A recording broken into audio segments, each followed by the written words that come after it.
तो चलेगा, सेशन को स्टार्ट कर देता हूं। जो भी कैंडिडेट जुड़ चुके हैं एक बार से सेशन को लाइक शेयर कर दीजिएगा ताकि सभी तक पहुंच जाए और सभी सेशन में जुड़ जाए। चलेगा, आज के सेशन का अपना पहला क्वेश्चन है 61 नंबर और स्पीड से चलेंगे ताकि सेशन पूरा हो सके। चलेगा, 61 नंबर क्वेश्चन है, पहला क्वेश्चन है आज के सेशन का। कहता क्या है देखिएगा, क्वेश्चन समझ में आना चाहिए, उसके बाद ऑप्शन आपको समझ में आना चाहिए, देन आफ्टर आपको आंसर देना है, फिर उसके बाद राइट आंसर मैं बताऊंगा। इसी तरीके से सारे क्वेश्चन अपन सोल्व करेंगे और पूरे ब्लॉक को मोल्डेड करके आपको दे दूंगा। लेकिन सस्पेंस के साथ बने रहेगा, कंटिन्यूअसली बने रहेगा, कंसंट्रेशन के साथ याद रखिएगा। सारे क्वेश्चन आपके एग्जाम पॉइंट ऑफ व्यू से काफी इंपॉर्टेंट है और इनसे बाहर आपके एग्जाम में कोई क्वेश्चन नहीं जाएगा। और बता दे रहा हूं, ये सारे क्वेश्चन आपको कोई नहीं बताएगा, कोई नहीं पढ़ाएगा।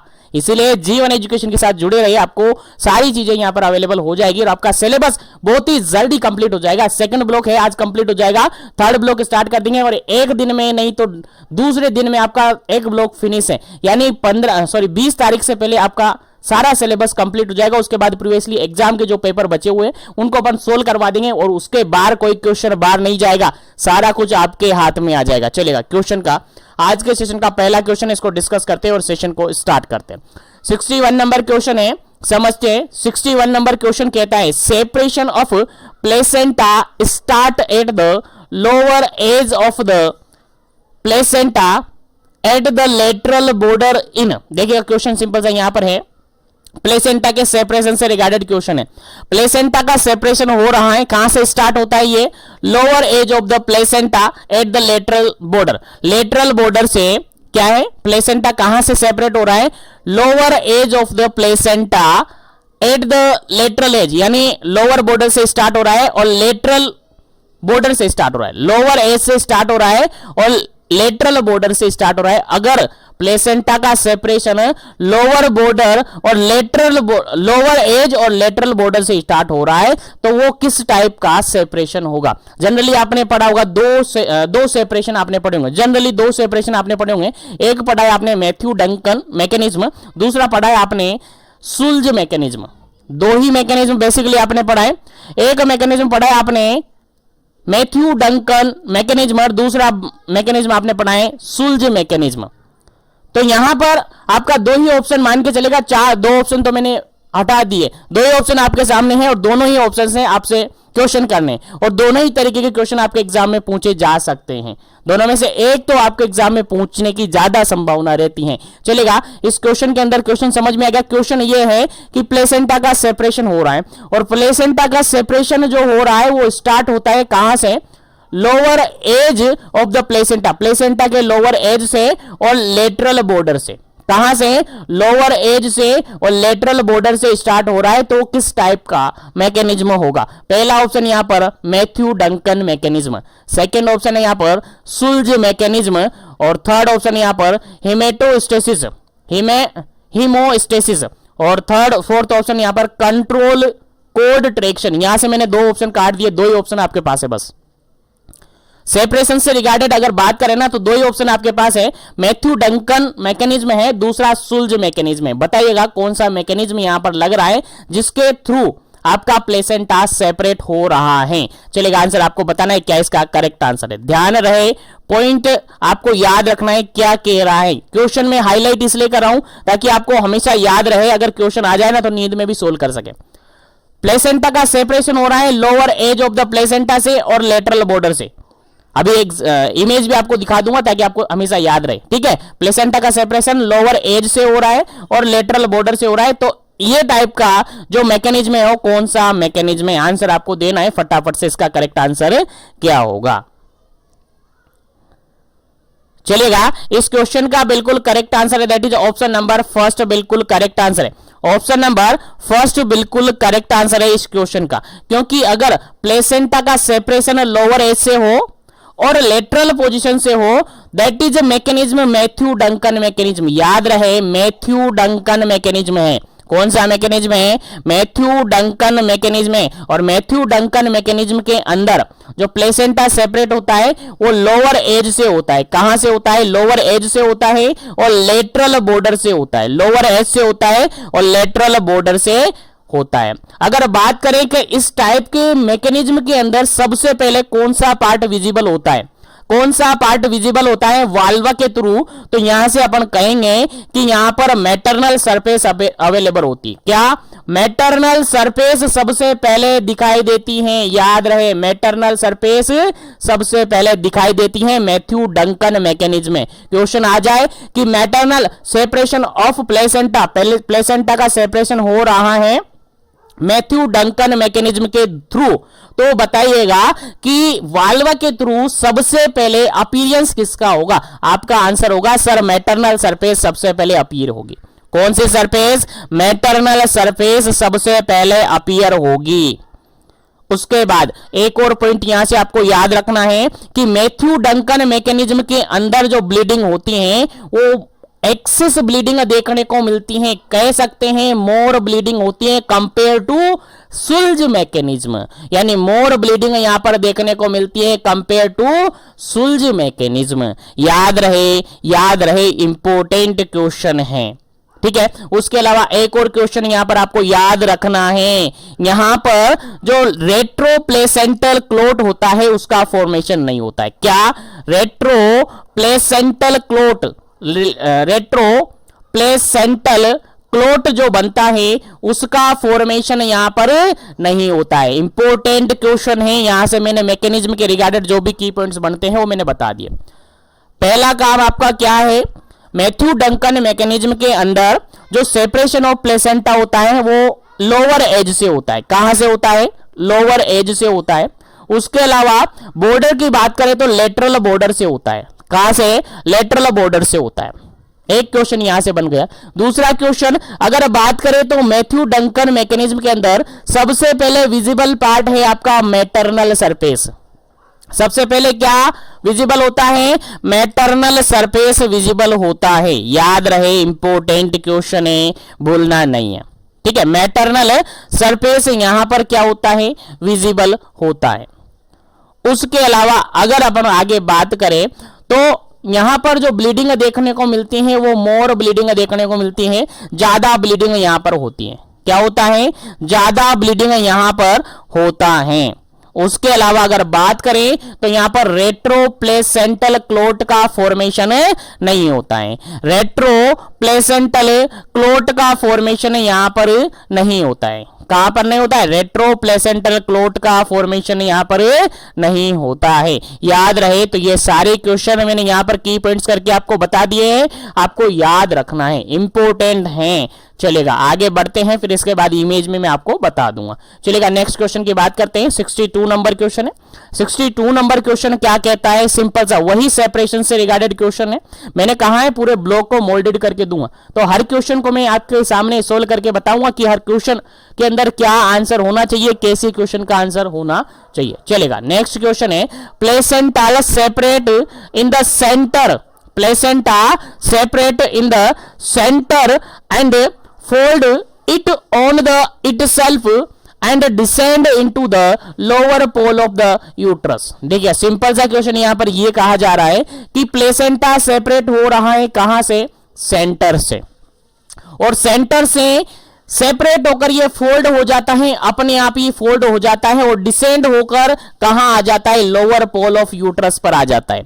लोअर पोल ऑफ यूट्रस पर आ जाता है तो बताइएगा कि प्लेसेंटा का सेपरेशन किस मैकेनिज्म से हुआ है। यहां पर भी मैंने दो ऑप्शन आपके लिए काट दिए हैं, दो ऑप्शन मैंने काट दिए, केवल दो ही ऑप्शन है, मैथ्यू डंकन और सुल्जे मैकेनिज्म। और आपको पता है मैथ्यू डंकन के अंदर तो लोअर एज से सेपरेशन होता है और लेटरल बॉर्डर से सेपरेशन होता है। लोअर एज और लेटरल बॉर्डर से सेपरेशन होता है, इसलिए ये तो आंसर होगा नहीं। क्या आंसर होगा? सुल्ज मैकेनिज्म इसका करेक्ट आंसर होगा। सुल्ज मैकेनिज्म इसका करेक्ट आंसर होगा, क्योंकि यहां पर जो सेपरेशन होता है वो कहां से होता है? सेंटर से होता है, और ये फोल्ड होकर डिसेंड होकर कहां आ जाता है? यूट्रस के लोअर पार्ट पर आ जाता है। That is Schultze mechanism. और अगर बात करें विजिबिलिटी की तो यहां पर सबसे पहले जो विजिबल होता है वो फीटल सरफेस विजिबल होता है। याद रहे क्या होता है?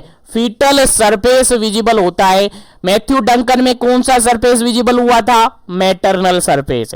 मैथ्यू डंकन में मैटरनल सरफेस और सुल्ज मैकेनिज्म के अंदर फीटल सरफेस। इतना सा डिफरेंस आपको याद रखना है।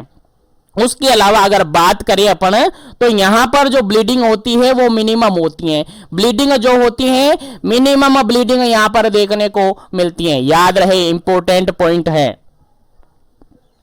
उसके अलावा अगर बात करें अपन, उसके अलावा अगर बात करें तो यहां पर जो रेट्रोप्लेसेंटल क्लोट बनता है वो बिल्कुल फॉर्मेशन होता है और ब्लीडिंग के साथ देखने को मिलता है। तो सारे पॉइंट्स आपको समझ में आ गए, एक बार इमेज आप देख लीजिएगा, उसके बाद आपको क्लियर हो जाएगा कि दोनों सेपरेशन में क्या डिफरेंस है और आपको हमेशा याद रहेगा। चलेगा, यहां पर दो इमेज आपके सामने शो हो रखे हैं, इजीली समझ में आ रहा होगा, दिख रहा होगा आपको इजीली।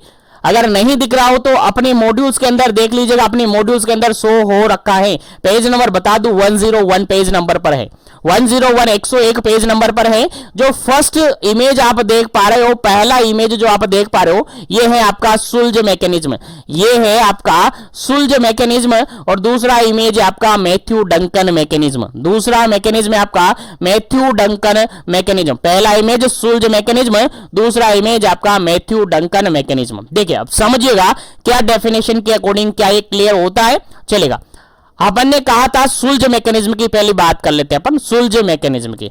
तो सुल्ज मैकेनिज्म ये कहता है कि प्लेसेंटा का सेपरेशन कहां से होगा, पहले सेंटर से होगा। कहां से? सेंटर से होगा। देखो ये आपका यूट्रस है, ये पूरा आपका क्या है, यूट्रस है। यूट्रस के अंदर से सेपरेशन, ये जो सेपरेट होकर आया है, कहां से सेपरेट होकर आया है, ये सेपरेट होकर आया है आपके इस वाले पार्ट से। और ये वाला पार्ट कौन सा है आपका, सेंटर पार्ट। ये वाला पार्ट कौन सा है आपका, सेंटर पार्ट है। कौन सा पार्ट है, सेंटर पार्ट है। यानी सबसे पहले सुल्ज मैकेनिज्म के अंदर आपका प्लेसेंटा जो सेपरेट होता है वो सेंटर पार्ट से सेपरेट होता है और सेंटर पार्ट से सेपरेट होकर फोल्ड बनकर नीचे चला जाता है। कहां पर, lower pole of the uterus पर चला जाता है। तो देखेगा यहां से ये सेपरेट हुआ और फोल्ड होकर कहां चला गया, फोल्ड होकर कहां चला गया, ये इधर लटक गया। और ये कहां पर पहुंच गया, ये आपके lower pole of the uterus पर पहुंच गया, lower pole of the uterus पर पहुंच गया। तो सबसे पहले स्टार्ट कहां से हुआ, सेंटर से। बस इतना याद रख लीजिएगा, सेंटर, सेंटर से हुआ। और सेंटर फॉर सुल्ज याद रखेगा, सेंटर फॉर सुल्ज याद रखेगा। याद नहीं रहे तो सी for centre, S for Schultz, ऐसे याद रख लीजिएगा। तो यहां से सेंटर से ये सेपरेट हुआ, सेंटर से सेपरेट होकर ये फोल्ड बनकर नीचे चला जाता है, डिसेंड हो जाता है। क्या हो जाता है, डिसेंड हो जाता है। और डिसेंड होकर कहां पर पहुंच जाता है, लोअर यूट्रस पोल पर पहुंच जाता है, लोअर पोल ऑफ यूट्रस पर पहुंच जाता है। और सबसे पहले कौन सा पार्ट यहां पर विजिबल हुआ, देखिएगा प्लेसेंटल पार्ट है तो कौन सा पार्ट हुआ यहां पर, फीटल पार्ट सबसे पहले यहां पर विजिबल होता है। सबसे पहले कौन सा पार्ट विजिबल होता है, फीटल सरफेस यहां पर विजिबल होता है। कहां से, आपके वाल्वा से। तो समझ में आ गया, बिल्कुल यहां पर आपको याद रखना है, सेंटर से सेपरेशन होगा, फोल्ड होकर ये लोअर पोल ऑफ यूट्रस तक पहुंच जाएगा। यहां पर ब्लीडिंग की अगर बात करें तो मिनिमम ब्लीडिंग यहां पर देखने को मिलती है, मिनिमम ब्लीडिंग यहां पर देखने को मिलती है। और रेट्रोप्लेसेंटल जो क्लोट होता है यहां पर फॉर्मेशन होता है और वो उसी ब्लीडिंग के अंदर देखने को मिलता है। आई थिंक समझ में आ गया होगा। अब बात करें दूसरे मैकेनिज्म की, that is Matthew Duncan mechanism, that is Matthew Duncan mechanism. और मैथ्यू डंकन मैकेनिज्म क्या कहता है, देखिएगा मैथ्यू डंकन मैकेनिज्म सेपरेट होता है लोअर एज से, सेपरेट होता है लोअर एज से। सपोज कीजिएगा ये आपका प्लेसेंटा पूरा अटैच था, इसका सेपरेशन कहां से स्टार्ट होगा, यहां से स्टार्ट हो गया, सेपरेट होकर नीचे लटक गया। दिख रहा है आपको, इजीली लटक रहा है। तो यहां पर जो सेपरेशन होता है लोअर एज से सेपरेशन होता है। कहां से, लोअर एज से सेपरेशन होता है, याद रखिएगा। लोअर एज से सेपरेशन होने के बाद कहां तक जाता है, लेटरल बॉर्डर से। एक और बात याद रखना, लेटरल बॉर्डर से सेपरेट हुआ, लोअर एज से हुआ और लेटरल बॉर्डर से ये सेपरेट हुआ। अगर ऐसा है तो that is Matthew Duncan mechanism. और मैथ्यू डंकन मैकेनिज्म के अंदर आपको याद रखना है ब्लीडिंग ज्यादा देखने को मिलती है, यहां पर मोर ब्लीडिंग देखने को मिलती है। उसके अलावा जो रेट्रो प्लेसेंटल क्लोट होता है, रेट्रो प्लेसेंटल क्लोट होता है वो क्या होता है, फॉर्म नहीं होता है, यानी फॉर्मेशन नहीं होता है। रेट्रो प्लेसेंटल यहां पर ब्लीडिंग के अंदर देखने को नहीं मिलता है। तो उम्मीद है यहां तक आपको समझ में आएगा। एक और क्वेश्चन यहां से, सबसे पहले जो पार्ट देखने को मिलेगा यहां पर सबसे पहले पार्ट विजिबल होगा आपका मैटरनल सरफेस। याद रखिएगा, दोनों के अंदर डिफरेंस मैंने बता दिया, मैटरनल सरफेस यहां पर विजिबल होगा। तो मैथ्यू डंकन और सुल्ज दोनों मैकेनिज्म मैंने अच्छी तरीके से आपको बता दिया। फिर भी आपको समझ नहीं आ रहा है तो एक बार से अपनी मॉड्यूल्स को उठाना जरूर से देख लेना एक बार से। बाकी फिर भी आपको आप कहेंगे तो नेक्स्ट सेशन के अंदर भी आपको बता दिया जाएगा क्या इसका।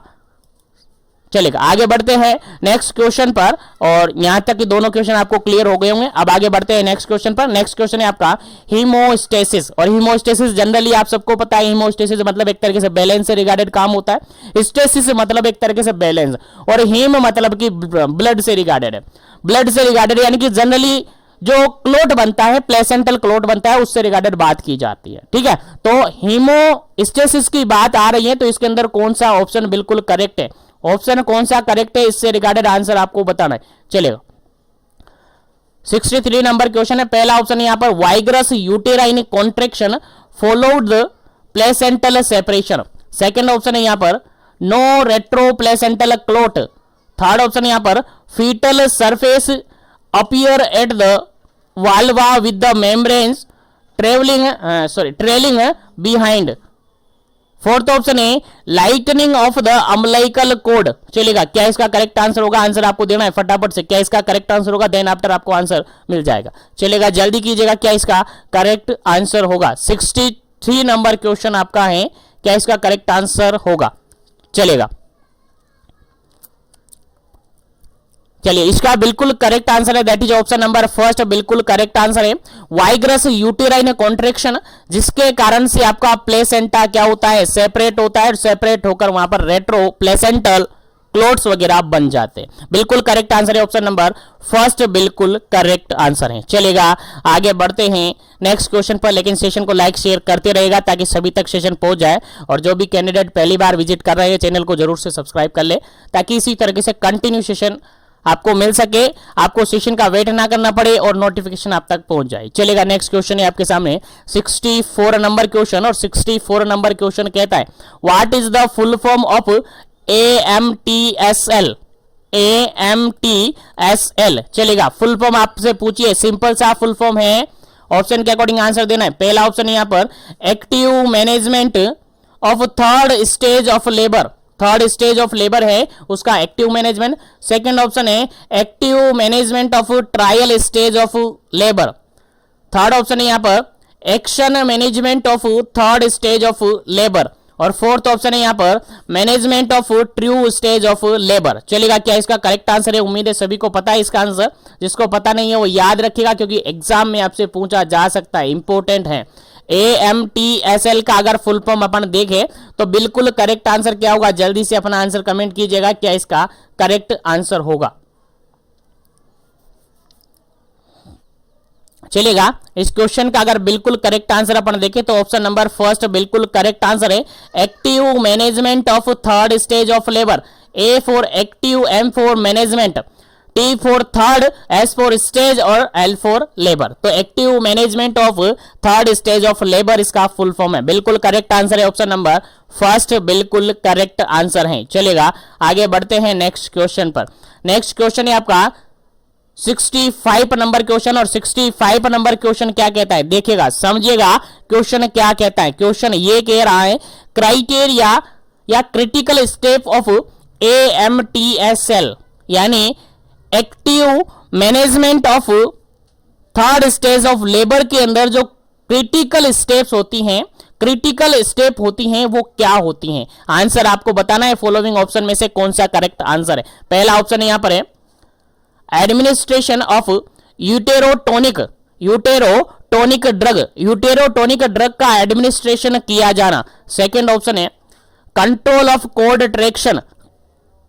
थर्ड ऑप्शन देखेगा यूटेराइन मसाज। और फोर्थ ऑप्शन देखेगा ऑल ऑफ दी अबव। चलेगा, क्या इसका करेक्ट आंसर है, critical step of the AMTSL, active management of third stage of labour के अंदर जो क्रिटिकल स्टेप्स होती हैं वो क्या हैं। बिल्कुल ऑप्शन के अकॉर्डिंग आंसर देना है, ऑप्शन के अकॉर्डिंग आंसर आपको देना है, क्या इसका करेक्ट आंसर होगा। चलेगा, इसका बिल्कुल करेक्ट आंसर है option number fourth, all of the above बिल्कुल करेक्ट आंसर है।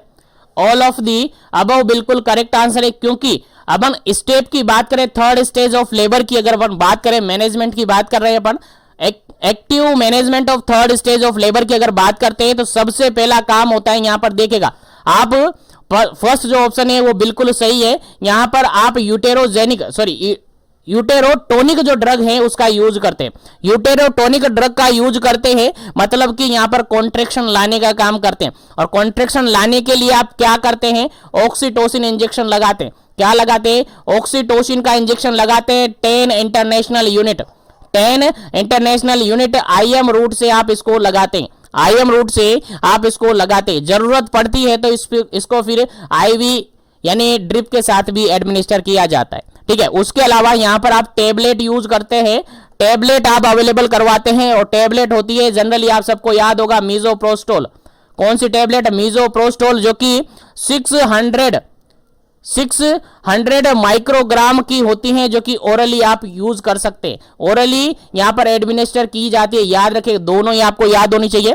यूटेरोटोनिक ड्रग एडमिनिस्टर की जाती है ऑक्सीटोसिन, जो कि आईएम रूट से दिया जाता है 10 इंटरनेशनल यूनिट के अकॉर्डिंग। उसके अलावा टेबलेट की बात करें तो यहां पर मीजोप्रोस्टोल दिया जाता है 600 mg, ओरली आप इसको दे सकते हैं। उसके अलावा अगर कोड ट्रैक्शन किया जाता है, बिल्कुल यूटेराइन मसाज किया जाता है, बिल्कुल। तो थर्ड स्टेज का एक्टिव मैनेजमेंट अपन करते हैं तो तीनों ही क्रिटिकल स्टेप के अंदर इन्वॉल्व किया जाता है, इसलिए आपका राइट आंसर क्या होता है, ऑप्शन नंबर फोर्थ बिल्कुल करेक्ट आंसर होता है आपके इस क्वेश्चन का। चलिएगा आगे बढ़ते हैं नेक्स्ट क्वेश्चन पर। नेक्स्ट क्वेश्चन है आपका 66 नंबर क्वेश्चन, और 66 नंबर क्वेश्चन काफी इंपॉर्टेंट है आपके एग्जाम पॉइंट ऑफ व्यू से, आपके एग्जाम में एज इट इज पूछा जा सकता है, इसलिए स्टार बना लीजिएगा, काफी इंपॉर्टेंट है। 66 नंबर क्वेश्चन क्या कहता है, uterine contraction and vaginal bleeding should be checked in. देखिएगा यहां पर क्वेश्चन ये कहता है, जो यूट्रस के अंदर, यूटेराइन के अंदर जो कॉन्ट्रैक्शन होते हैं उसी के साथ जो वेजाइनल ब्लीडिंग होती है उसको हमें चेक करना चाहिए। कितने टाइम पीरियड में चेक करना चाहिए और कितने टाइम तक हमें चेक करना चाहिए, सीधा सा सिंपल सा क्वेश्चन आपसे पूछा है, आंसर आपको देना है ऑप्शन के अकॉर्डिंग क्या इसका करेक्ट आंसर होगा। पहला ऑप्शन यहां पर है every 5 minute for 2 hour after the delivery, delivery के 2 घंटे तक और हर 5 मिनट में चेक करना चाहिए। सेकेंड ऑप्शन है every 15 minute for 2 hour after the delivery, delivery के 2 घंटे के बाद तक आपको चेक करना है, और एवरी 15 मिनट 15 मिनट के अंदर आपको चेक करना है। उसके अलावा every 10 minute for 2 hour after the delivery, और फोर्थ ऑप्शन है every 15 minute for 3 hour after delivery. चलेगा, जल्दी से आपको आंसर देना है क्या इसका करेक्ट आंसर है, कितने टाइम पीरियड फ्रीक्वेंसी अपन रखते हैं और कितने टाइम तक अपन चेक करते हैं। जल्दी से अपना आंसर कमेंट कीजिएगा क्या इसका करेक्ट आंसर है। Uterine contraction and vaginal bleeding हमें चेक करनी चाहिए कितने टाइम पीरियड तक और कितने टाइम के कितने मिनट के ड्यूरेशन में हमें फ्रीक्वेंसी चेक करनी चाहिए।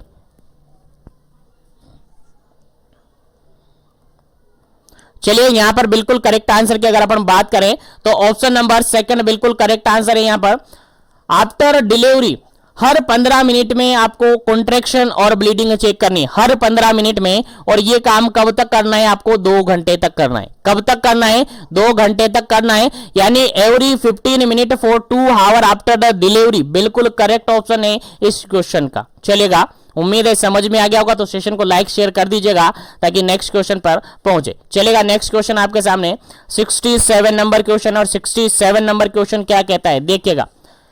Encourage mother for the breast feeding, encourage mother for the breast feeding after the delivery. Mother को आप किस मतलब ब्रेस्ट फीडिंग के लिए एनकरेज करेंगे कितने टाइम पीरियड में। मदर से कहेंगे कि आपको ब्रेस्ट फीडिंग करवानी है, कितने टाइम पीरियड आपको उसको बताएंगे, 1 घंटा 2 घंटा 3 घंटा, वो उसके अकॉर्डिंग आप बताएंगे। पहला ऑप्शन देखिएगा, ऑप्शन के अकॉर्डिंग आंसर देना है आपको। Within half an hour of the birth, birth के आधे घंटे के अंदर। उसके बाद सेकंड ऑप्शन है आफ्टर 1 आवर बेबी बर्थ। उसके बाद थर्ड ऑप्शन है आफ्टर प्लेसेंटल सेपरेशन। उसके बाद फोर्थ ऑप्शन है 24 hour after birth of the baby. चलेगा, क्या है इसका करेक्ट आंसर है? आप मदर को कब एनकरेज करेंगे, कितने टाइम पीरियड में कि आप बेबी को ब्रेस्ट फीडिंग करवाए, कितना टाइम पीरियड के अंदर आप बेबी को मदर को एनकरेज करेंगे? चलेगा, क्या इसका करेक्ट आंसर होगा? फटाफट से आंसर दीजिएगा, 67 का क्या करेक्ट आंसर होगा? चलेगा, 67 का बिल्कुल करेक्ट आंसर है आपका ऑप्शन नंबर फर्स्ट। देखिएगा, अगर नॉर्मल डिलीवरी हुई, तो यहां से 2 क्वेश्चन आपको याद रखने हैं। अगर नॉर्मल डिलीवरी हुई है तो फिर आप उस लेडी को, उस मदर को एनकरेज करेंगे ब्रेस्ट फीडिंग के लिए विद इन 30 मिनट, आधे घंटे के अंदर उसको ब्रेस्ट फीडिंग के लिए एनकरेज करेंगे। आधे घंटे में नहीं तो 1 आवर तो मान लीजिएगा, 1 आवर के अंदर तो आपको ब्रेस्ट फीडिंग करवाने के लिए एनकरेज करना ही करना है, ठीक है। तो 30 मिनट से लेकर 1 आवर जनरली अपन आंसर मानते हैं, लेकिन यहां पर 30 मिनट ऑप्शन में है, यानी हाफ आवर यहां पर है, हाफ आवर मतलब 30 मिनट ऑप्शन में है, तो हम फर्स्ट प्रायोरिटी इसी को ही देंगे, ठीक है। तो ध्यान रहे यहां पर, या फिर यहां पर ऑप्शन हो एज सून एज पॉसिबल। अगर नॉर्मल डिलीवरी हुई है, वेजाइनल डिलीवरी हुई है, तो फिर नॉर्मल अपन कह सकते हैं कि as soon as possible baby को ब्रेस्ट फीडिंग करवा देना चाहिए। और अगर ऑप्शन में नहीं है तो विद इन 30 मिनट और विद इन 1 आवर अपन ऑप्शन देख लेते हैं, ठीक है। तो इस क्वेश्चन का राइट आंसर क्या हो जाता है आपका? Option number first. अब यहीं पर अगर क्वेश्चन आपसे पूछा जाए कि अगर सी सेक्शन से डिलीवरी हुई है, सीजेरियन सेक्शन से डिलीवरी हुई है, तो फिर ब्रेस्ट फीडिंग के लिए कब एनकरेज करेंगे? तो आपका आंसर जाएगा 3 से लेकर 4 घंटे, 3 to 4 आवर के अंदर बेबी को फीडिंग करवानी पड़ती है।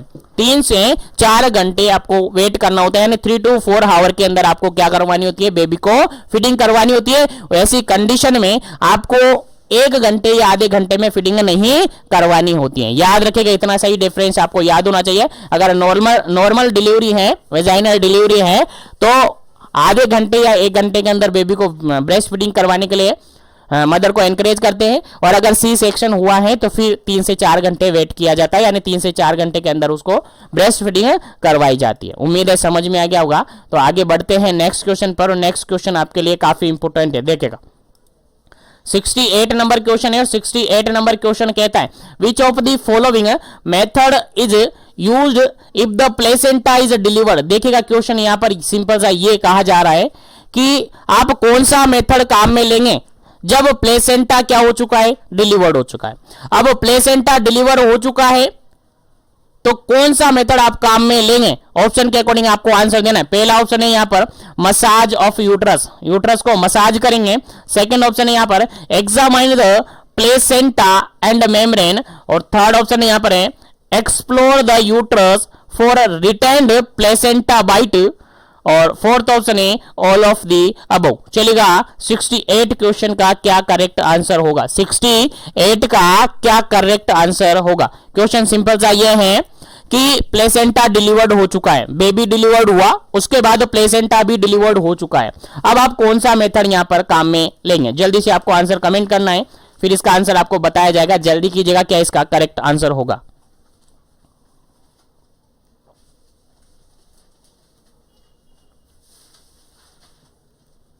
चलेगा, यहां पर बिल्कुल करेक्ट आंसर है आपका ऑप्शन नंबर डी, क्योंकि प्लेसेंटा डिलीवर हो चुका है तो आप वहां पर यूट्रस को मसाज करेंगे, उसके अलावा एग्जामाइन करेंगे प्लेसेंटा और मेम्ब्रेन को, उसके अलावा आप एक्सप्लोर करेंगे यूट्रस को फॉर रिटेन्ड प्लेसेंटा, कि कोई प्लेसेंटल बाइट तो नहीं रह गया है अंदर, कोई मेम्ब्रेन तो अभी यूट्रस के अंदर रिटेन तो नहीं है ना, इसीलिए आप क्या करेंगे?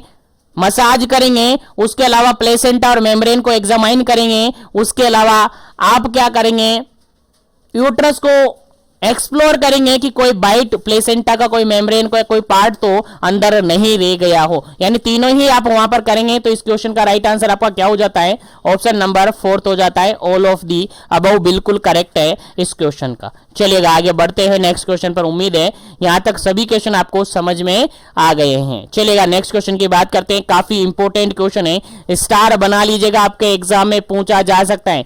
और ये क्वेश्चन आपके फर्स्ट पेपर, सेकंड पेपर दोनों में पूछा जा सकता है। और आपके प्रैक्टिकल के अंदर वाइवा के अंदर भी पूछा जा सकता है कि टेम्परेचर ऑफ लेबर रूम का जो टेम्परेचर होता है वो कितना होना चाहिए, लेबर रूम का टेम्परेचर कितना होना चाहिए। और ये इस ब्लॉक के अंदर भी पढ़ेंगे, अगले ब्लॉक के अंदर भी पढ़ेंगे, अगले के अंदर भी पढ़ेंगे और फर्स्ट पेपर के अंदर भी हम पढ़ चुके हैं इस क्वेश्चन को। चलेगा 69 का क्वेश्चन का आंसर क्या होगा, टेम्परेचर ऑफ लेबर रूम का टेम्परेचर कितना होना चाहिए जनरली। ऑप्शन के अकॉर्डिंग आंसर है, पहला ऑप्शन है 37 to 40 degree centigrade, second option है 36 to 28 degree 26 to 28 degree centigrade, third option है 30 टू 32 डिग्री सेंटीग्रेड और फोर्थ ऑप्शन है यहां पर 20 टू 25 डिग्री सेंटीग्रेड। चलिएगा आंसर आपको बताना है क्या इसका करेक्ट आंसर होगा। लेबर रूम का टेम्परेचर जनरली कितना होना चाहिए, आपको याद होना चाहिए, इसके रिगार्डेड क्या आपका करेक्ट आंसर होगा। 69 का करेक्ट आंसर आपको देना है, जल्दी कीजिएगा क्या इसका करेक्ट आंसर होगा। चलेगा, देखिएगा अगर अपन बात करते हैं लेबर रूम की, तो लेबर रूम का जो टेम्परेचर जनरली होना चाहिए वो कितना होना चाहिए, समथिंग वो आपका होना चाहिए 28 के समथिंग। यानी जरूरी नहीं है कि बिल्कुल वो 20 हो या बिल्कुल वो 30 हो, लेकिन टेम्परेचर अगर रेंज की अपन बात करें ना तो बिल्कुल 25 से लेकर 28 डिग्री सेंटीग्रेड टेम्परेचर होना चाहिए लेबर रूम का। यहां पर ऑप्शन में 26 से लेकर 28 है, 26 से लेकर 28, 26 से लेकर 28 डिग्री सेंटीग्रेड टेम्परेचर होना चाहिए। बिल्कुल ऑप्शन नंबर बी बिल्कुल करेक्ट आंसर है इस क्वेश्चन का।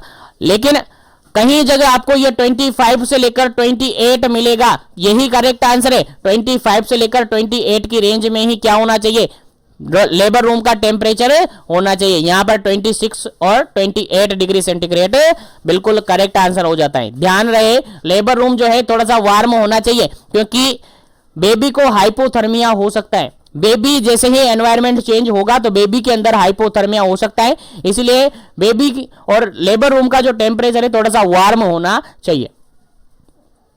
चलेगा, उम्मीद है यहां तक आपको समझ में आ गया होगा। तो आगे बढ़ते हैं अपन नेक्स्ट क्वेश्चन पर, आगे बढ़ते हैं नेक्स्ट क्वेश्चन पर। यहां से एक और क्वेश्चन आपको याद रख लेना है, अभी बता देता हूं यहीं पर। जैसे ही बेबी डिलीवर्ड होता है, मान के चलेगा बेबी की डिलीवरी हुई है और बेबी डिलीवर हुआ है, मान के चलेगा यहां पर फर्स्ट बेबी है, एक बेबी है, पहला बेबी है जिसका वेट अभी कितना है, जिसका वेट अभी 1000 ग्राम है, 1000 ग्राम है, मतलब कि 1 kg है। जिसका वेट कितना है 1 kg है, यानी प्री टर्म और एलबीडब्ल्यू एक्सट्रीम एलबीडब्ल्यू यहां पर आ गया है।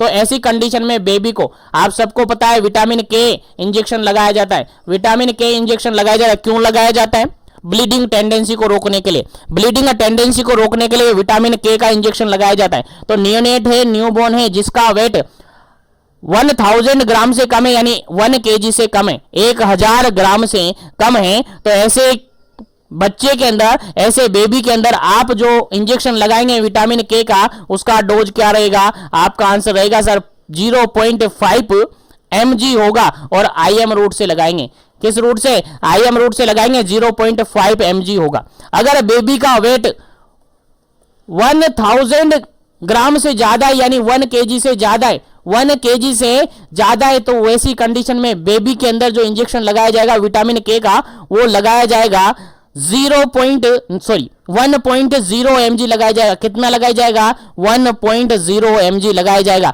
वही रूट सेम है, IM रूट से लगाया जाएगा। याद रहे, इंपॉर्टेंट क्वेश्चन है, यहां से आपके एग्जाम में क्वेश्चन 100% पूछा जा सकता है, क्योंकि ये रिपीटेडली एग्जाम में पूछा जाता है। चलिए आगे बढ़ते हैं नेक्स्ट क्वेश्चन पर।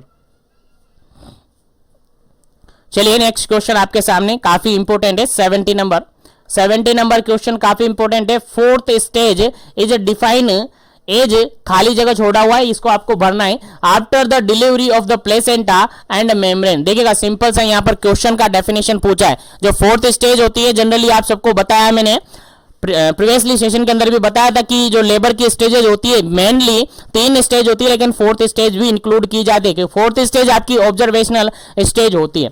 कौन सी स्टेज होती है, ऑब्जर्वेशनल स्टेज होती है। तो फोर्थ स्टेज को डेफिनेशन यहां पर आपसे पूछा है, फोर्थ स्टेज का डेफिनेशन यहां पर पूछा है कि फोर्थ स्टेज का डेफिनेशन क्या है। तो सिंपल सा यहां पर लिखा हुआ, fourth stage is define as, खाली जगह छोड़ा हुआ है, ऑप्शन के अकॉर्डिंग आंसर देना है। After the delivery of the placenta and membrane, देखिएगा कितना टाइम पीरियड माना गया है फोर्थ स्टेज के अंदर, कि जैसे ही प्लेसेंटा और मेम्ब्रेन डिलीवर्ड हो जाता है तो उसके बाद कितने टाइम पीरियड तक अपन फोर्थ स्टेज मानते, कितने टाइम पीरियड तक हम फोर्थ स्टेज उसको मानते। आंसर आपको देना, पहला ऑप्शन है यहाँ पर फर्स्ट 1 आवर को मानते, सेकंड ऑप्शन है फर्स्ट 2 आवर को मानते हैं, सेकंड ऑप्शन है फर्स्ट 3 आवर को मानते हैं, फोर्थ ऑप्शन है फर्स्ट 4 आवर को मानते हैं। चलिएगा आंसर आपको बताना है क्या इसका करेक्ट आंसर है। और जो भी डाटा अपन डिस्कस कर रहे हैं वो आपके मॉड्यूल से डिस्कस करें, बिल्कुल आपके मॉड्यूल्स का ही डिस्कस करेंगे और आपके मॉड्यूल्स का ही डाटा आपके एग्जाम में सही माना जाएगा। चलिएगा इस क्वेश्चन का जो बिल्कुल करेक्ट आंसर है that is option number first. Option number first बिल्कुल करेक्ट आंसर है। जैसे ही प्लेसेंटा और मेम्ब्रेन डिलीवर्ड हो जाता है उसका 1 आवर फर्स्ट 1 आवर जो होता है वही आपका फोर्थ स्टेज ऑफ लेबर के अंदर काउंट होता है। फर्स्ट आवर याद रहे, first hour after the delivery of the placenta and the membrane, placenta और मेम्ब्रेन का डिलीवरी होने के बाद फर्स्ट जो आवर होता है वही आपका फोर्थ स्टेज के अंदर काउंट किया जाता है। याद रहे, भूलना नहीं है।